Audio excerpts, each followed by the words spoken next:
welcome to the Utah Puck Report. I'm your host, Jay Stevens. We've got an NHL team now, and everybody's revving up and getting excited about that, and it's time we add more media. So we're going to have actual more media coverage of the NHL and of hockey in Utah. And here at KSL, we decided, I can't do everything because I'm basically illiterate, and, I've never been claimed to be a writer. So we've hired a professional writer and a beat writer that your sole responsibility is to cover the NHL.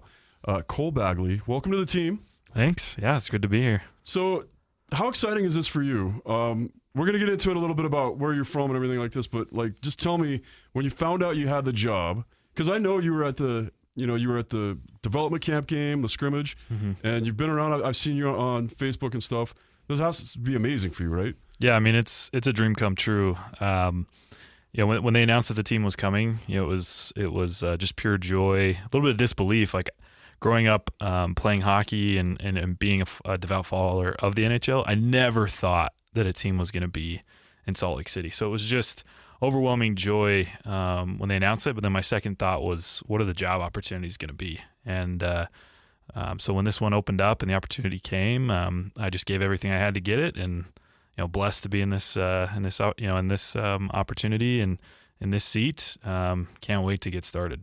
Yeah, that's the funny thing about it. The second, probably, we had a little bit of insider information on our side, and we knew it was coming. But as soon as the official announcement got made, I heard from people I haven't heard from in years. And at one point I said, I think I've literally heard from everybody that's ever been in my phone, and then 10 other people that haven't, wanting a job with the team. And it's amazing. And I talked to them at first, and I'm like, I know that in the past, an NHL team meant 300 jobs, players, prospects, you got the NHL, the AHL, ECHL, right, coaches, and then a support staff.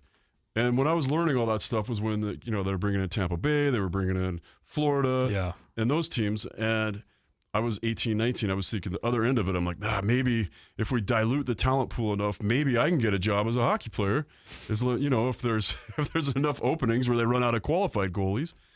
But to be on this end of it and start seeing there's a lot of other jobs out there. And when I talked to the Utah Hockey Club, they said there's 70 to 90 job openings that they have to fill between last month and next month. Wow. So that's pretty cool. And congratulations to you, because there were a lot of applicants for the job you got. Yeah, I mean, I just wasn't going to stop until I found something. Just really lucky of the way that it all turned out. I mean, it almost felt like fate and destiny, just with how much work and effort I put into my journalism career. And it's just kind of a match made in heaven, the fact that I get to cover the NHL. When Maddie called me and told me that I got the job, it was excitement, to the point of tears. I have such a passion for the game. It's kind of like in the movie Miracle when Herb Brooks is talking to Team USA and he says, "You were born to be hockey players." I felt like I was born to be a hockey player. Not a very good hockey player, but I was born to be a hockey player, and that's what I would associate with more than anything. Is just a love of the game. Being on the ice is just a different thing, and so to be able to work in the NHL and usher in this new era in Utah, I'm so grateful and excited. Yeah, well, we're excited to have you. So you mentioned you're a hockey player. Tell us about, because you're a local guy, right? You're from here? Yeah. So where did you grow up playing, and when did you start playing? Yeah, so 2002 Winter Olympics, came to town. My dad decided to get some hockey tickets. My mom decided to let me go, and it was USA versus Russia. I watched the first period. I was 6 years old, stood up, looked at my dad, and I said, I got to play this sport. And he wasn't really sure what to do. So the first thought I think that came to his mind was his best friend's Canadian. And so he called his best friend up, and he told him about the Salt Lake County rec program. And so I jumped in that very quickly. There's a Smart Start program, which is where I learned to skate, and then jumped into Salt Lake County rec, played that all throughout my childhood. It was a lot of fun, just a really good culture. They do a good job. And then all the facilities that came because of the Olympics, Murray and Acord and Steiner's a good facility as well. And so played all those places, and then did a little bit of Junior Grizzlies for about a season or two. again, wasn't a great hockey player, so I was an alternate on a couple rosters and made a few appearances, which was a lot of fun, practice mostly. And then in high school, played for Brighton. Oh, okay. Which was a good experience. One of my good high school buddies, we were on the same line together and enjoyed playing all 4 years together as kind of a offensive duo. Really enjoyed it. So, yeah, just played hockey for pretty much my whole life, and I'm trying to teach my boys. I've got two little ones that are nice. How old? Very excited. 4 years old and 18 months. Oh, nice. Got them a little tiny NHL net with some sticks, and I took them to the development game, and that was a special moment for me to share that with my boys. Just watching our very own NHL team. And they were glued to it the whole time. And after we finished up, I asked my 4-year-old, I said, "Who's your favorite player?" And he says, "Tej." Nice. Tej is my favorite player. And I said, "Yeah, he's a good one, buddy." So Tej is a great kid. And we'll talk about that a little bit coming up too. Okay, so you're local. I'm not going to hold the Brighton thing against you. You know, we weren't very good, so there's really Well, and I what year did you graduate? 2014. 2014. All right, I graduated slightly before that, and we were. I played my sophomore and my senior year at Murray High. Okay. And we played Brighton for the state championship. That's back when we were good. That's all I'm going to say about that. Yeah, but that's cool. That's great. And then you were a journalist. What other kind of journalism experience did you have? Yeah, so I did 2 years of college at BYU, Idaho, and then decided to transfer to the University of Utah. Just looking for more opportunities, which came very quickly. I was actually at new student orientation and walked past the table just wearing some Utah Jazz gear, and they said, "Do you like sports?" And I said, "Yeah, I do." And they said, "Well, can you write?" And I said, "Well, I'm a communications major." And they said, "Do you like money?" And I said, "Well, yeah, I like money." And so I said, "Yeah, if you join the desk, there's scholarship opportunities." So just took the opportunity, started writing about tennis and swimming and lacrosse, like sports I really didn't know about. And then very quickly worked my way up to assistant editor, covered basketball and football. And then my senior year was the sports editor and got to cover the first Pac-12 championship for the Utes, which was a lot of fun. Wow, cool. Got to go to the Rose Bowl. After that, worked for various publications, Ute Zone, Rivals, Sports Illustrated, and covered 2 more seasons of Utah football, which was a lot of fun. So I got to go to the second Pac-12 championship against USC, the Rose Bowl, and a handful of other things. I went out to Florida when they played the Gators, which was a lot of fun, even though they lost there at the end. So yeah, I've covered pretty much everything that you can think of: high school football, high school basketball. I covered the Frozen Fury. Oh, nice. A couple years ago. KSL.com. Oh, okay, cool. I did that, and then I've helped out the Associated Press with Utah Jazz games, and worked for a small little publication in Park City for a little while, covered just local news up there. So yeah, I've got to about a little over 5 years of journalism experience here in Utah. We got to go back to the person at that desk, though, that was like, "Hey, you should come in." Like, it's like an army recruiter. They're like, "Oh, you like money? There's no money in this. This isn't a high-paying job." I mean, I did have my 2 years at Utah. 2 of my semesters were covered half scholarship, and then my last semester was full scholarship. Oh, that's awesome. There was a little bit of money involved. Wait, Madison, do people get paid to do this stuff? I think I need to figure this out a little bit more. Well, that's awesome. It sounds like you're highly qualified. Like I said, I'm glad to have you. As people know, I've been trying to write articles, and it's a chore. Yeah. I've been working on one article about the Olympics and just trying to get all the information. And I think it's my own fault because I always try to get like 3 or 4 different people's perspective, which then you don't always get to work that into an article either. And an article that would probably take a professional like you or somebody that knows what they're doing, that's probably like a couple hours, and I'm like 10 days into this thing. Sometimes it's just about feeding the beast, man. Like just pumping content out, and you just get into a routine. Right. And that's the thing for like anybody in their profession, right? Once that's your mindset, it probably comes a lot easier. I've sat next to Madison and some of the other people that are just nonstop pros, and I've literally watched Madison run like 5 different social media, writing articles, correcting my spelling and grammar, and like all at the same time, and then just everything goes out seamlessly. So I don't think a lot of people understand the behind the scenes part of that, like how, like especially like if you got to go to the Delta Center, watch the event, try to write up the event, remember what happened. You got to take accurate notes. There's a lot. It gets crazy. Yeah, that's why I've tried to just gather as much experience as possible in covering as many sports as possible because, I mean, it took me a while to get into it. At first when I started doing it, it was, it'd take me a day or two to get an article out. And, now it's the point, like yesterday, talked to Cole Bagley and, did the interview. And then about 2 hours later, had the article ready to go. It's like riding a bike. You learn once you learn it, it's you're set into it and it becomes second nature. And I love it. I love the process. I get excited about it. I'm waking up every day excited. What's today going to bring? Who do I get to talk to today? Who do I get to? I get to watch film on hockey players for a living. It doesn't get much better than that. Yeah, it's a lot of fun. All right, so let's talk about you've had a crazy last 10 days or so. Yeah. You get here, you're kind of thrown into the fire and. You get to interview Teej, right? You get to talk to him, and I've had the opportunity to talk to him, talk to his dad, talk to his whole family. Yeah. It was really weird. I talked to him at the draft, and then I talked to him right after he got drafted, and then we stood in line waiting for our Ubers together. And that's where I got the famous picture that a lot of people love and a lot of people hate of him throwing up the University of Utah. Oh, that's awesome. Yeah. How was Jerome?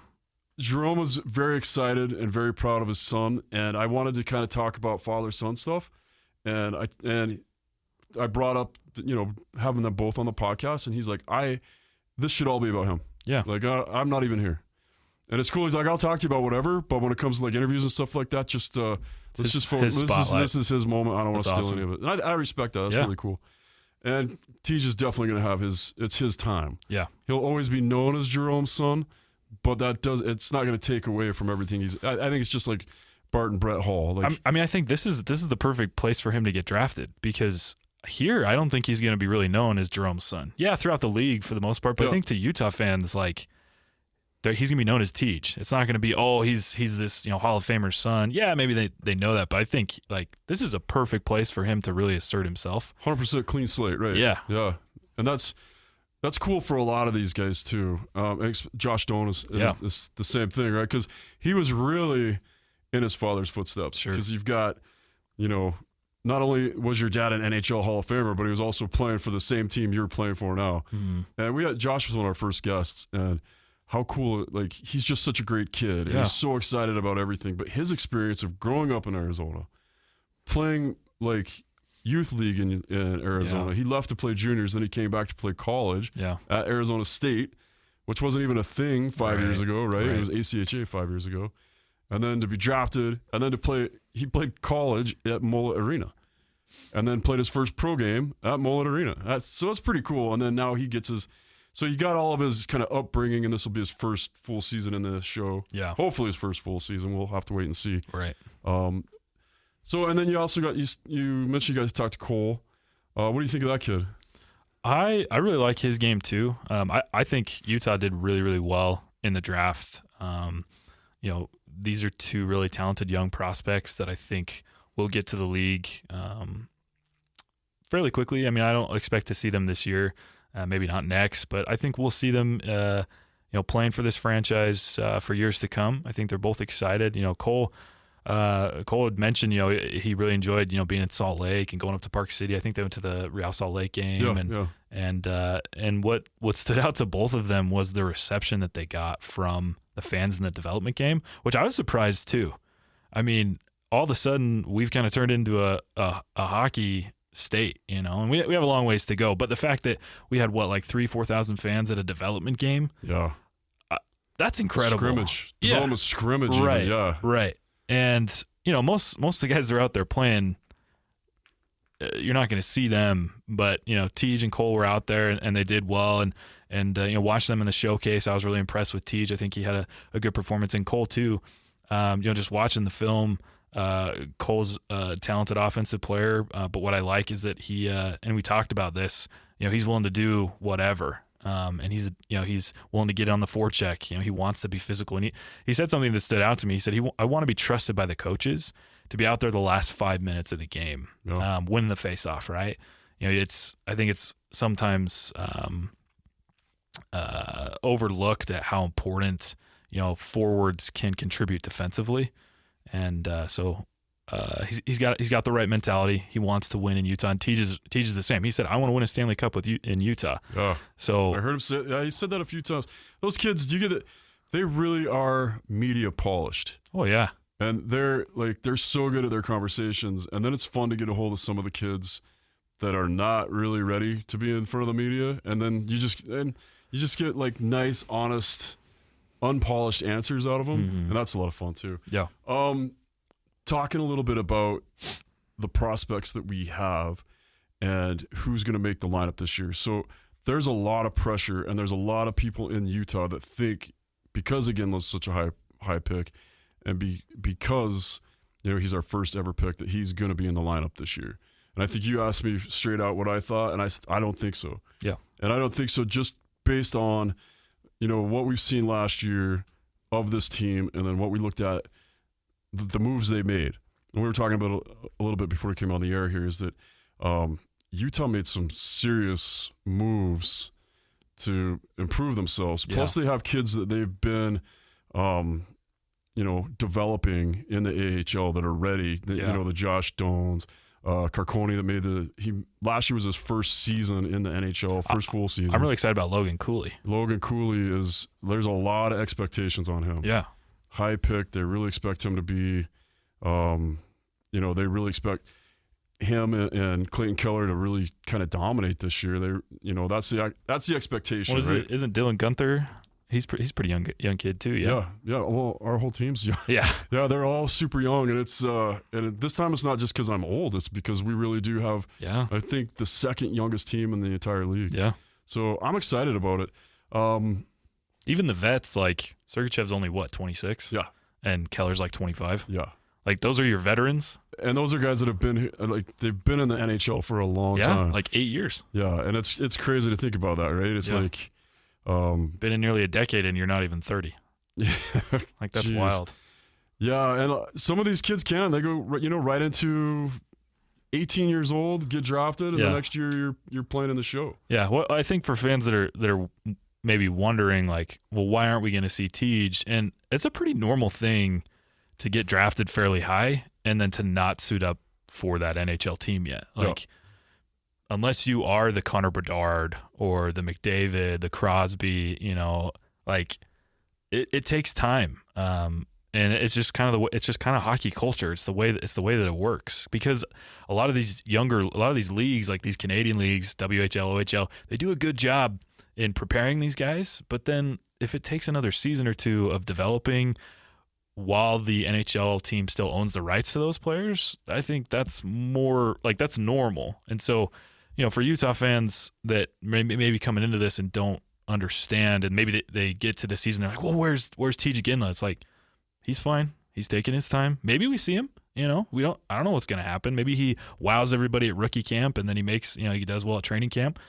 But, don't be surprised, and understand he's fine. He's doing well. Give him a year or two, and then I would expect he's going to be ready. And the same thing with Cole. And I expect a lot of people just think, okay, well, if he's not here, he's going to be in the A. And I've tried to explain to people before, like, if you're 18, 19, you just get reassigned to your junior team. Yeah. And you're still developing, and that's fine. I compare it all the time to baseball, because that's what Utah has known in the past, and we've had a AAA team here forever. Right. And I explain to people, it's okay to be drafted, high pick, and then develop, go play against men. Mm-hmm. And that's not going to happen with Tej, because he's got to go back to juniors. Right. But he went to development camp against some older people, not really older, and then he'll come to our camp. Like, he'll do the rookie tournament in September, and that's so much fun to watch. Yeah. As cool as that scrimmage was, this is legit. Yeah. This is a lot of fun. He's playing against the top picks, right? I mean, they play the Sharks, who had the number one pick. Like, the Kings and the Knights or the Ducks involved in that. Yep. Yeah, it's going to be awesome. Yeah, and it's a traveling tournament for those that don't know. Like, every year somebody else takes their turn hosting it. So I'm really hoping that, like, we know it's in LA this year. Give it to us next year. I really hope it's here next year. Yeah, give it to us next year. The NHL is so much fun in all aspects of it. It's fun to go to NHL games. It's great to go to AHL games. It's amazing to be able to go to these rookie tournaments. Yeah. Not a lot of people go. I've always gone. I've been an equipment rep for a long time, so I was always there just, pimping the gear, handing out sticks and stuff like that, goalie gear. But it's fun. But I truly expect to see Tej with Kelowna as the season starts. I think it goes back to juniors. There was a kid that really surprised me at rookie, Owen Allard. He's our 6th round pick. Okay.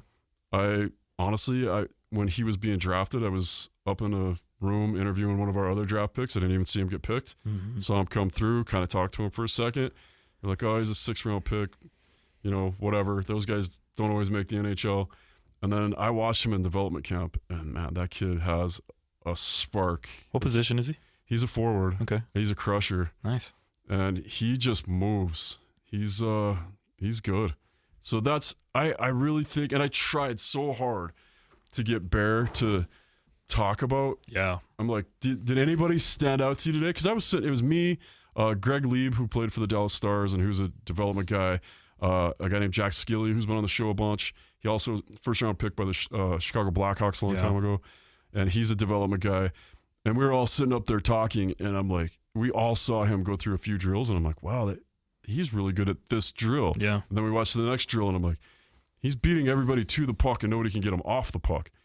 And so I know like 10% of the game, but I'm sitting with guys that know the game, and we all saw the same thing. So I thought maybe I'll get Bear to say something about it. No chance. Maybe it's that guy's he's not giving you anything. Maybe it's like a Puka Nakua type situation. Guy that just fell a little bit in the draft and then turns out to be very good. Maybe not quite that level, but a diamond in the rough type situation. Yeah, and I hope so. I just think our guys were so good at drafting. Yeah, like it really surprised me, and to get to know Bill and to see like his mind work, and I just feel like he's a guy that's been in the shadows. I don't want to say it that way, but yeah, kind of in the shadows, just waiting for his opportunity. And Ryan and Ashley Smith come in, buy the team, and they're like, "Here's your opportunity." And man, the moves he pulled to get Sergachev, I mean, come on, like that's unreal. And I love bringing in Marino, and I think bringing in Ian Cole is great too. Yeah, and the funny, I've known Cole for a long time, and he, like back when I was an equipment rep, he used the stick that I used to, the stick, the gloves, everything. His roommate was a Shattuck St. Mary guy who also played for the Utah Grizzlies, Kevin Deeth. And so the minute he got to Notre Dame, I got him pumped into all this stuff. And then he was one of the first guys we signed to do the sports and nutrition company I worked for. And that guy's a beast in the locker room, one of the toughest guys in the locker room. So I think Utah's going to be surprised by him. He's older, and I see him. I remember when he was playing at Pittsburgh. Yeah. Great player. Yeah. Really, really helped them win another Stanley Cup. Yep. Yeah, and he's phenomenal. I expect to see him. He used to be more of an offensive defenseman. With all the offensive defensemen we have this year, I expect to see them ask him to stay home more and just be brute force in front of the net, kind of like he was last season. Yeah.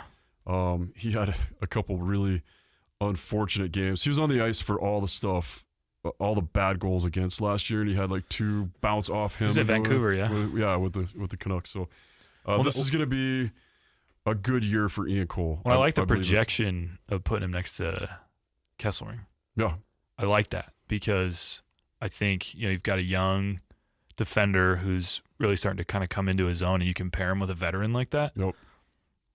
That's gonna work out nice. Yeah, I think so too. I had Kesselring was on the show last week, and we asked him because he actually even mentioned it. I'm like, "Do you think you're going to be paired with Cole?" He's like, "I can play with anybody," but again, a guy that knows how to not answer questions for me. So what else are you looking forward to? Are you ready for? I put it in an article the other day. I thought it was just so cool to say season 1, game 1, period 1. Like nobody really gets that opportunity. How few people that are still alive get to be at season 1, game 1 for an NHL franchise. Yeah. You got your credentials? You're going to be there on the ice? Absolutely. You'll find a way to sneak your boys in? Yeah, absolutely.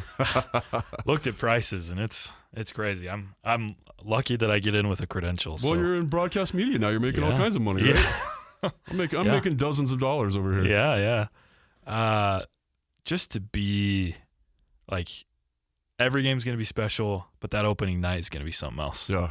I mean, Utah fans just know how to get excited to be loud. I mean, they've proven that all these years with the Jazz. And so I think, and there's going to be a lot of bodies in there, and they're going to be excited. And even if they're not as well educated in the sport, they're still they're going to be loud. They're going to cheer the team when they take the ice. They're going to, hopefully we see some goals that night. And I mean, I can't wait for the first goal.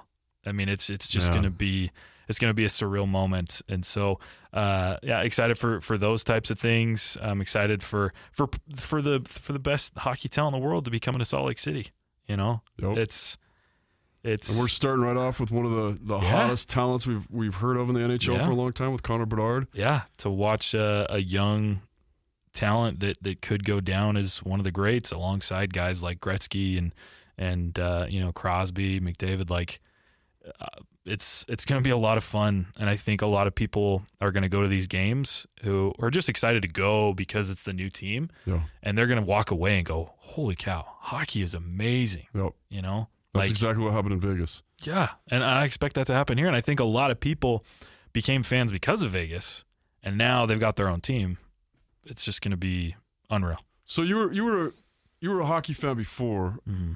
Who was your team? Followed Pittsburgh because of Crosby. Okay. So when I started getting into the sport, we didn't, obviously there wasn't a team here, and Colorado was kind of at the end of their, like, Joe Sakic and all that, winning cups, that was kind of over.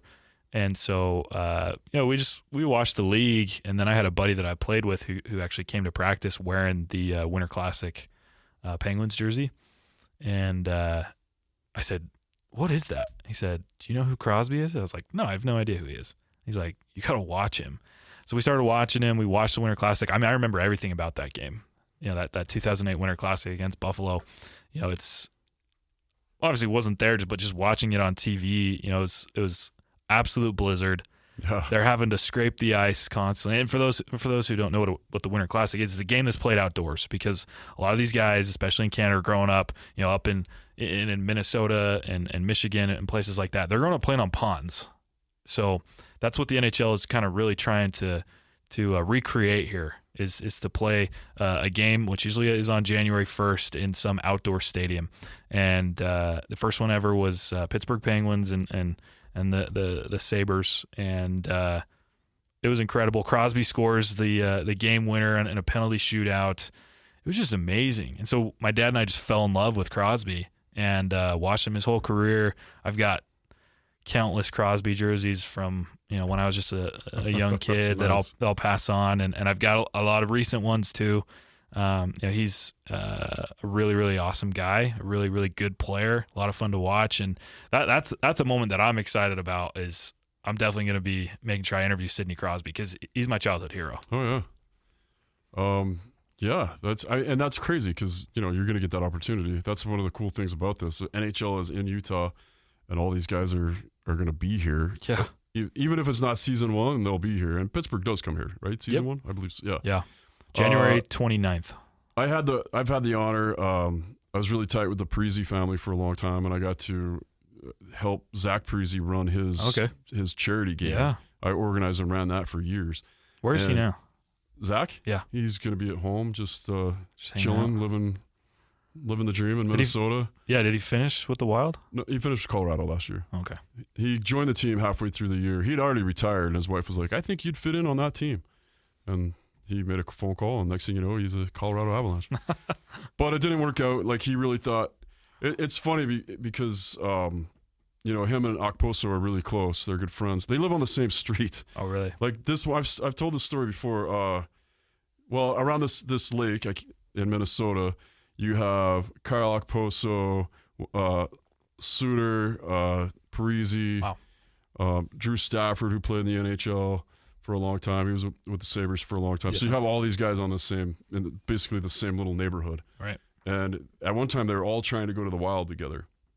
But Okposo and Parisi this year were like, this is our last shot to win a Stanley Cup. Yeah. Because they hadn't won it yet. They'd both been in the NHL for 17 years and hadn't won a cup. So it had to be one of them. Yeah. And it was Kyle, which congratulations. And the cool thing about that, like, I know some people already heard the story, but there was a clause in his contract where if he won the Stanley Cup, he got a $500,000 bonus. Nice. And the Buffalo Sabres had to pay it. It was in that contract. So the Sabres paid Okposo $500,000 to win a cup with Florida. That's crazy. That's so awesome. And he's just a great guy. Yeah. But anyway, I got to know those guys a lot, and I got to run those things. And it was like Zach would ask, Crosby, hey, will you come do my event? And then Crosby's like, okay, yeah, but you got to do my event. Yeah. So we had everybody, Dustin Byfuglien, Ryan Malone. That's awesome.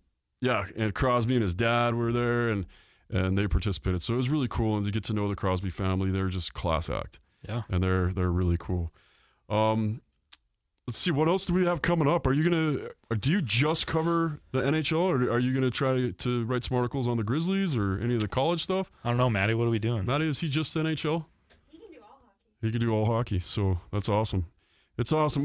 We do have really dedicated hockey fans here, and we have like our ACHA teams.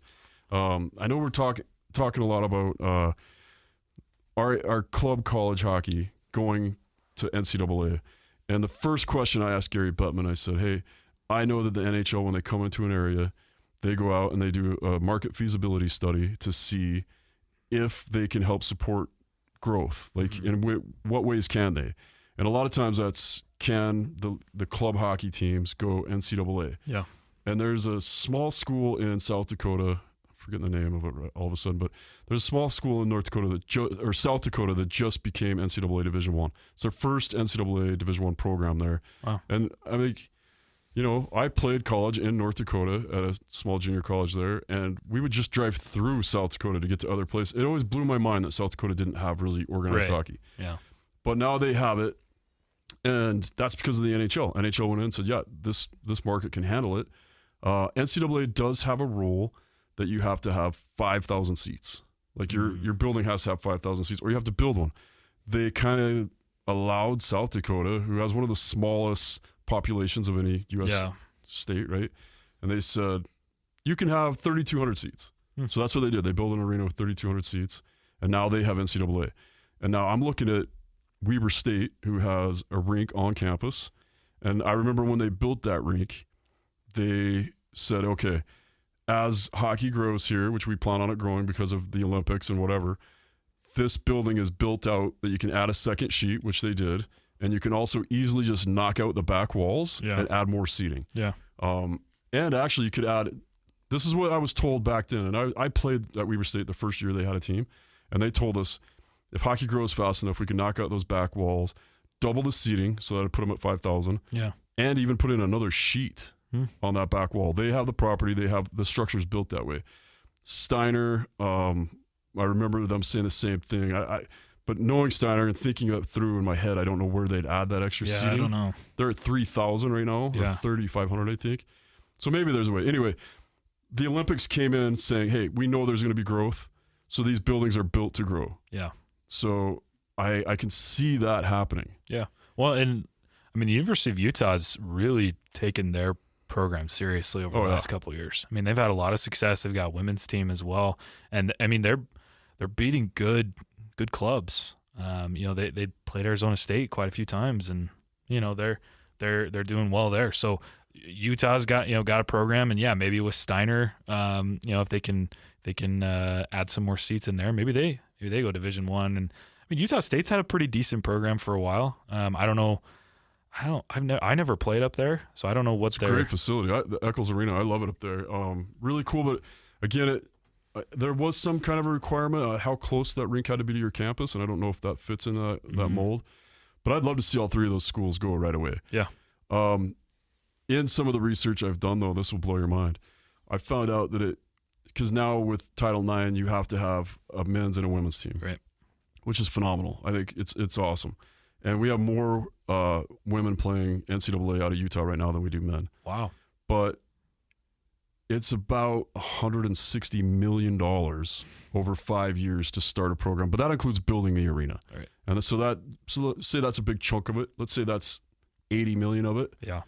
The other 80 to 100 million is just in getting the players, getting the coaches, making sure the locker room. The NCAA has requirements on locker rooms, and now the men's and women's have to be equal, and they can't share the same space. Right.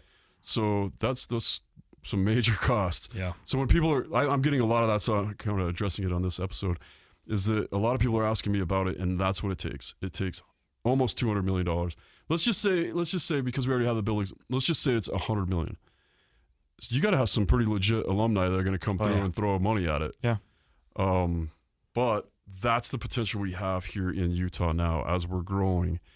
And I think they'll get there. Even if it's not in the next couple years. Yeah. With this team here, hockey's just going to grow at the youth level. I mean, it saw a bump when the Olympics were here, and now it's here consistently, and kids are going to be going. I mean, they're already super excited. And so that player base is going to grow, and the want and the need for it at the college level is going to be there.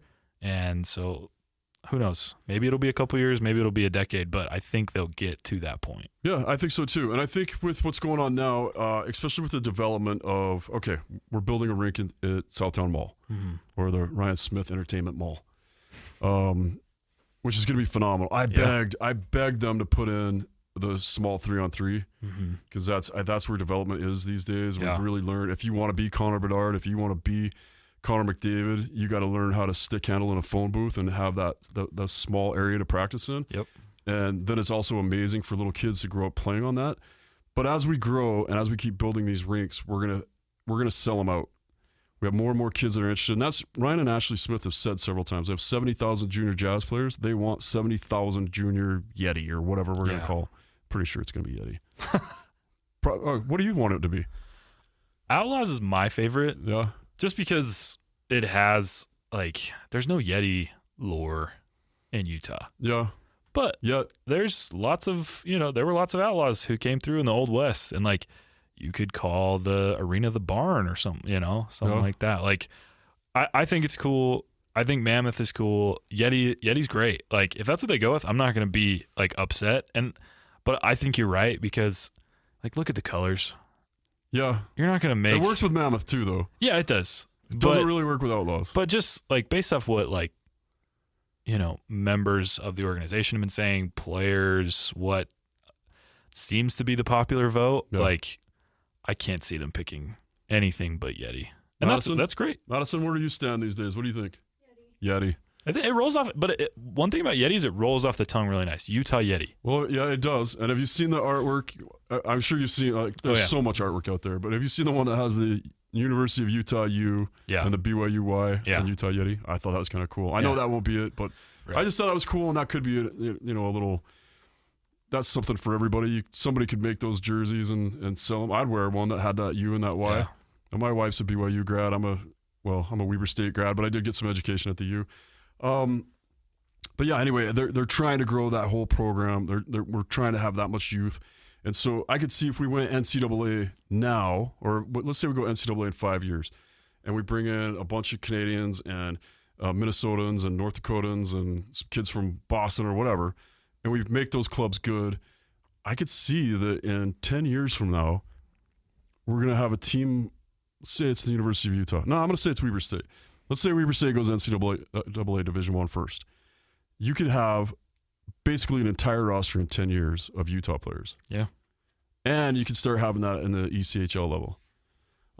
Should we address that? You want to talk about, the way I think I got on Ryan's map is I talked about what I saw for the future of Utah hockey. And I kind of said, I think the Smith Entertainment Group should buy the Grizzlies, buy the Maverick Center, move our ECHL franchise to St. George, build another facility in St. George, grow the youth hockey there, and have, rename the ECHL team the Horned Frogs or the Horned Toads or the Desert Eagles or whatever, and then keep the Utah Grizzlies name, but as an AHL franchise playing out of the Maverick Center. What are your thoughts on that? That sounds awesome. I mean, I think that what Ryan does very well is he is trying to create this entire state identity for Utah. So it's not just Salt Lake and St. George, that it's all together. I mean, I believe that they're putting an arena down in St. George for the Jazz to be able to play summer league and preseason games down there. Yeah. So it would make sense to then provide some sort of opportunity, for hockey to be down there, whether it is building an arena or is there ice down there? So there's not. Well, Enoch has a rink that's opening. Well, I just got a video. The ice is down, the boards are up, it's ready to go. You could play hockey on it today if you wanted to, and I think it opens next week. And they'll have a junior team out of there. Okay. In that elite league. But yeah, what I really think is going to happen, and that it's going to be like an entertainment arena built. I don't know if it's going to be done next season, so I don't know if all this happens next year. But that rink seems perfect to me to hold ECHL hockey and the Jazz G League. Is it called G League still? Yeah. Or it was? Okay. So I think that that's where you put both your farm clubs. It's a 4-hour drive, or it's St. George is exploding. Flight. Yeah, absolutely. So many people are moving. And it's like an hour from Vegas. Yeah. And so it's perfect. Anyway, you can have ECHL there, you can have Jazz G League there, you can have concerts there, and then St. George just blows up. And that gets you close to that, now we're expanding to the 70,000 hockey players in Utah from the 8 to 9,000 we had. Right. Vegas, when they got the Vegas Golden Knights, they had less than 500 registered youth hockey players at the time. In USA Hockey, I know they had other organizations. Gabe Gauthier from the LA Kings, he was part of that development there. He was actually really influential in growing all of that. And anyway, they went from 500 to 5,000 in a couple of years. Yeah. And it just constantly, I go there all the time. My oldest son lives there, and I go there and take my grandson to the rink, and it's like, man, it's packed. It's packed with youth hockey all the time. So pretty crazy. And I think we get a rink in, I think Harriman gets one. I think Eagle Mountain gets one, or Saratoga, somewhere in that area where there's a lot of youth. I think they're going to have to start to look to the north a little bit. But a lot of people talk about, they'll just move the Grizzlies to Reno or whatever. I think Ryan and Ashley Smith seem to be focused on Utah and keeping everything here. Yeah, and I think, aren't there rumors that the Tucson is going to move to Reno? Yeah. Yeah. I was kind of asked not to talk about that, but that's the rumor, is that the Morello Group, they own that resort. I didn't know they own. That's where I always used to stay when I go to Reno. That's a great resort.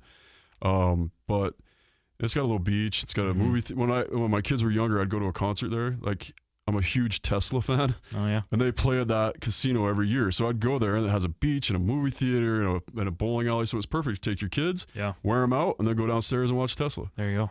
But they're building the rink right there too. Okay. So if he really is just 100% selling out on Arizona and he's going to pull Tucson, he has 3 years left on that deal. Yeah. I think they just re-signed that deal to keep the Roadrunners in that building. I'm forgetting the name of the building all of a sudden. But anyway, I just can't see him really doing it because that team's doing well. Yeah. And I know they're probably going to lose the affiliation with Utah pretty soon, but you can still, as an independent, we saw this with Salt Lake Golden Eagles before, because I believe it was the San Diego Gulls were unbeatable and they were independent. They didn't have an affiliation. They just went out and signed the best players they could sign. Wow. And then they played whoever they wanted to play. When you're in affiliation, you can have a better goalie as your backup because the affiliate wants you to play this kid till he gets better. Right. We saw that here with the Grizzlies. We'd see it every once in a while. We'd have a really, really good second, but the parent club wants the higher draft pick playing first. Right. We had one year we had Mike Smith, Dan Ellis, and Jason Picashua. They were all first-round draft picks fighting for playing spots with the Grizzlies. But, so that thing about moving to Reno, I don't know. It could really happen. It would be awesome, and I think it would make a lot of sense, and it feels like something that the Smith Entertainment Group would want to do because, they're all in on Utah. Yep. And why – if you've got the facilities, if you've got the desire, which it's going to kick up really fast. It's already there. Like we're already supporting an NHL team right out the gate. People are going to be hungry for more hockey. And people are already curious, like what's happening with the Grizzlies and who's this Allen Americans? Like why not? Yeah. And that's another thing. The ECHL affiliate, I'm getting hit up on that all the time. Do you get these questions all the time? Like, not yet. You will.